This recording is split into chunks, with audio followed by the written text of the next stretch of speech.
Mesdames, Messieurs, bonjour, édition spéciale sur ORTM 1. En exclusivité, nous vous proposons un message du colonel Assimi Goïta, président du Comité national pour le salut du peuple. Suivez. Compatriotes, il y a de cela un mois, face à la grave crise socio-politique, économique, sécuritaire et sanitaire qui traversait notre pays, les militaires regroupés au sein du CNSP ont décidé d'intervenir pour éviter le pire à notre pays. Soucieux de la cohésion sociale et de la participation inclusive de tous les Maliens pour une transition réussie et apaisée, le CNSP a pris le temps d'écouter les acteurs politiques, la société civile, les religieux, les jeunes, les femmes, ainsi que les Maliens établis à l'extérieur, pour élaborer des termes de référence en vue d'une concertation nationale qui s'est tenue du 10 au 12 septembre 2020 à Bamako.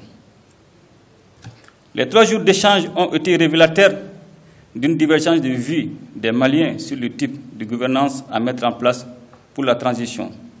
Qui pour une transition purement militaire, qui d'autres pour une transition civile, et ceux qui proposent une transition civilo-militaire. À chacun certainement ses raisons, car chaque proposition a ses avantages et ses inconvénients. Cependant, elles doivent être analysées dans un contexte global en tenant compte de la crise multidimensionnelle et des principes de fonctionnement de l'environnement international auquel le Mali a librement souscrit. C'est dans ce cadre qu'un collège a été mis en place. Le dit collège est composé de 7 membres du CNSP, 2 représentants du M5-RFP, un représentant du Conseil national de la société civile, un représentant du Conseil national des jeunes, un représentant des associations et organisations féminines, un représentant de la Fédération des personnes handicapées, un représentant des organisations syndicales, un représentant des mouvements signataires, un représentant des légitimités traditionnelles et un représentant des Maliens de l'extérieur.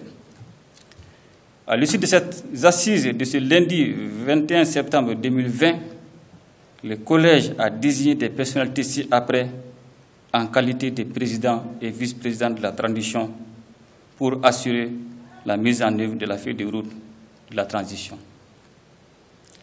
Président de la transition au Mali, M. Bandao. Vice-président de la transition, colonel Assimi Goïta. La cérémonie de prestation de serment aura lieu le vendredi 25 septembre 2020. Tous unis pour la patrie, qu'Allah bénisse le Mali et protège les Maliens. Amin. Exclusivité, l'annonce du président et du vice-président donc de la transition ici au Mali.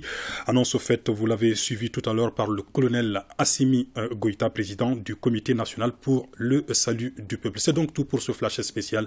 Merci de nous avoir suivis.